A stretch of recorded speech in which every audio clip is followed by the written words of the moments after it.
A'udzu billahi minasyaitonir rajim. Bismillahirrahmanirrahim. Alhamdulillahi rabbil alamin. Wassalatu wassalam ala Rasulullah sallallahu alaihi wasallam. Magandang araw po sa inyong lahat at kami po ay bumabati sa inyo sa pagbati po ng Islam na sinasabi naming Assalamualaikum warahmatullahi wabarakatuh. Ang kahulugan po niyan ay ang kapayapaan at ang pagpapala ni Allah ay sumainyo nawang lahat. Kami po sa ngayon ay naritong muli upang maglingkod sa inyo na ang ating pong palatuntunang ito ay makapagbibigay po sa inyo ng magandang impormasyon tungkol po doon sa mga tao na pumapasok po sa relihiyon ng Islam. Marami pong mga haka-haka kapag narinig po nila ang mga tao na sila ay, o may mga kilalang tao na narinig nila na sila ay pumasok sa Islam. Ang iba ay hindi maganda ang kanilang pananaw. Ngunit sa galang ating, mas mainam siguro ng ating mga kapatid na ito na pumasok sa Islam ay malaman natin ang kanilang sentimento at mga dahilan kung bakit pumasok sila sa relihiyon ng Islam. Minsan tinatawag po natin sila na mga balik Islam. Sa ngayon, ang bahagi ng ating palatuntunan ay meron po tayong panauhin dito, si kapatid na Julio o Sarmiento Torla. Sa ngayon ay tinatawag natin siyang Dawood. Tama ba ako? Tama, okay. Ustad. Tama. Okay. So, sa ngayon ay gusto nating ipahayag sa ating mga taga-subaybay dito kung ano talaga ang mga dahilan. So, may mga katanungan ako na ibibigay sa iyo na pwede bang ilahad sa ating pong mga taga-subaybay. Una sa lahat, ano ang kinagis na mong relihiyon? Ako'y nagmula sa Romano Katoliko, sa akong Romano Katoliko. So, diyan ka na yan na ang kinamulatan ko, diyan na ako nagising. Bilang Katoliko, meron ka bang mga aktibidades na dinadaluhan sa relihiyon na ito simula nang ikaw ay magising sa panampalataya na ito? Oo naman. Marami akong activities na dinaluhan sa relihiyong ito. Unang-una, mula pa sa pagkabata ko, nung ako'y 9 na taong gulang, isa na akong Knights of the Altar, yung tinatawag na COA. Ito'y kilalang kilala, alam na alam ng mga kapatid nating Katoliko, na ito yung mga batang nagsisilbi sa altar kasama ng mga pare. No, naging isa akong COA, at lumipas sa mga panahon na yan, ako'y naging isang animator. Alam din nila to, kilala nito yung pagiging animator, ibig sabihin yung pinaka-head ng mga Knights of the Altar, yung mga nagtuturo na, nagbibigay na ng guidance, no? At sa tinagal din ng panahon na yan, naging isa akong animator in council. Napasama ko sa animator council sa pamumuno ni Bishop Jess Mercado. Ito yung PPLM, kung saan yung Archdiocese na binuo ng Pasay, Parañaque, Las Piñas at Muntinlupa. So naging head po tayo dyan ng mga animators. Kaya tinawag tayong animators in councils. Maganda at yung mga bahagi na yan ay nagpapakita lamang na ikay talagang aktibo sa relihiyon. Pero sa panahon yun, nag-isip ka ba na palitan ang relihiyon mo? Hindi ako nag-isip kahit kailan ng palitan ng relihiyong ito sapagkat itong relihiyong ito naging isang magandang sa akin, pamamaraan. Sapagkat dito ako natuto ng marami activities, nagawa ko ng marami activities sa relihiyong ito. At sa tagal ng panahon na paglilingkod ko sa relihiyong ito, ako'y napasama sa lahat ng mga activities katulad ng YE. Youth Encounter, Big Kiss, tapos yung tinatawag nating World Youth Day, no? Naging kasapi tayo ng Knights of Columbus, naging kasapi rin tayo ng tinatawag na Catholic Lay Evangelizer. Catholic Lay Evangelizer. Yes. Teka, anong ibig mo sabihin ng Catholic Lay Evangelizer? Ito yung isang grupo na binuo namin noon sa San Carlos Seminary.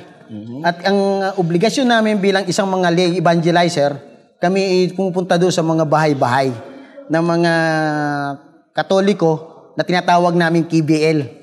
Hindi ito yung loyalista ni Marcos. Ito yung KBL, yung tinatawag na Kasal, Binyag, Libing. Okay. Pumapasok lang na simbahan. Yung mga sinasabi mong yan, yan ay natatandaan ko na talagang mga aktibo ang mga Romano Katoliko sa ganyang kalagayan. Pero habang ikaw ay naglilingkod sa relihiyon na yan bilang Romano Katoliko, may napansin ka ba dito sa relihiyon na ito? Na hindi mo maring nagustuhan o meron bang karanasan? Kung noong panahon, nung ako'y namamayagpag pa sa Catholicism, at proud ako kasi siyempre kilala nila ako eh. Maraming pumupuri sa akin dahil sa aking mga ginagawa. Hindi ko masyado napansin ito, pero ngayong mga panahong ito, marami na ako napansin. Una narito yung ang pananampalataya pa lang ito na kinagisnan lamang, ngunit hindi ito pinag-aralan kung ano ba talaga itong pananampalatayang ito. Ito'y nabalot lamang ng kasiyahan. Yung mga pangsamantala, panandaliang kasiyahan lamang. Kasi lahat ng mga okasyon na bumabalot dito sa relihiyong ito ay puro kasiyahan.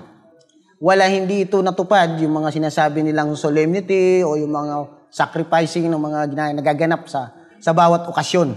No? Kaya ito ay naging isang bunga na kinagisnan lamang.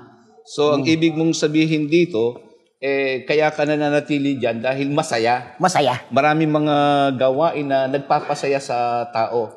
Kasi... Pero, kaya hindi mo napansin kung ito ba ay totoo o hindi. Kasi ang aking pananaw noon ay si Jesucristo ay nagbatak ng hirap dahil sa kasalanan ng sanlibutan. Ayan. Kaya ang nangyari, so dahil sa hirap na ito, para maibsan lamang ang kalungkutan na ito, itong tinatawag na suffering na to, binalot ng kasiyahan. Ayan. Kaya doon naging masaya ang kalooban ng isang mananampalataya dahil puro okasyon Oo. Puro talagang wala kang masasabi sa mga gagawin mo lahat ng aktibidades mo sa Catholicism, maging tinatawag itong Holy Week, tinatawag itong Passion of Christ. Wala hindi nagiging passion ito, nagiging isa itong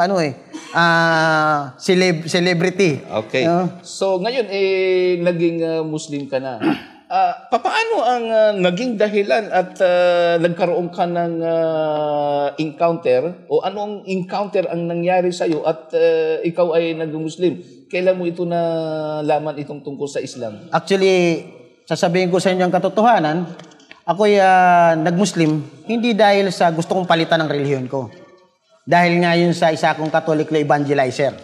So, ang aking mission o ang aking isip nung panahon na yon, ako'y magmumuslim dahil gusto kong turuan itong mga Muslim nito sa katuruan ng Kristyanismo. Dahil ang alam ko na noong panahon na itong mga Muslim ay hindi makatao, hindi makadiyos, ito yung mga walang puso, hindi marunong magmahal. No? At alam ko na kami lang ng mga Kristiyano ang marunong magmahal, marunong munawa, at hindi mangmang.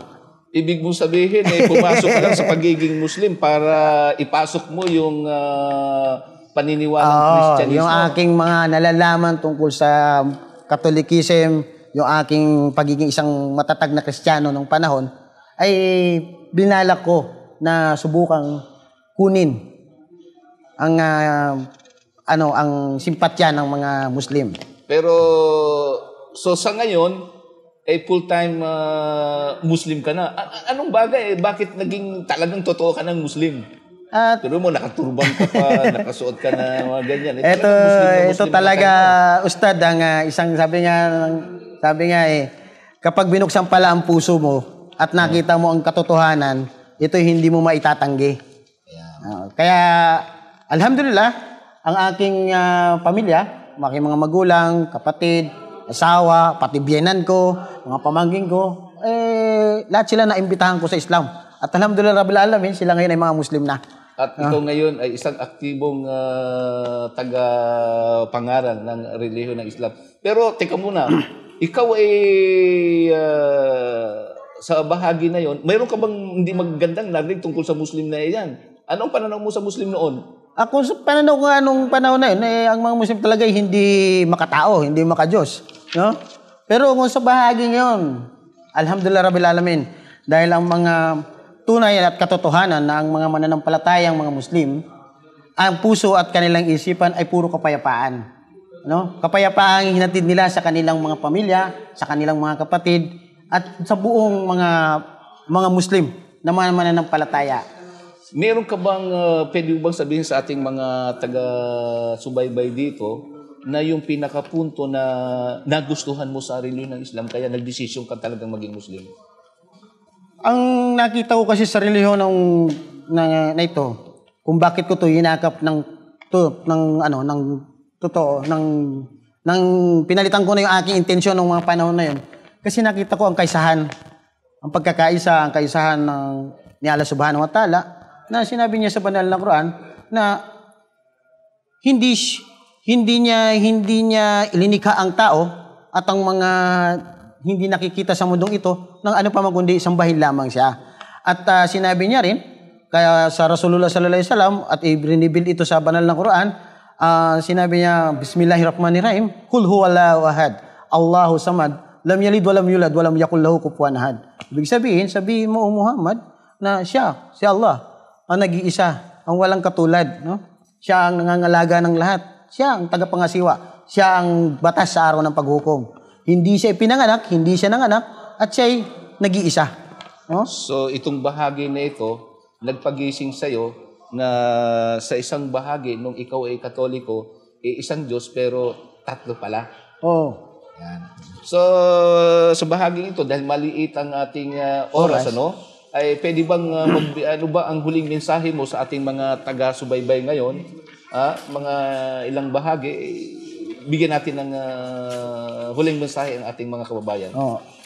Sa ating mga kababayan po, na mga lalo na't yung mga hindi pa po mga Muslim, aking ko pong ipinarating sa inyo na ang nakasulat sa banal na Biblia.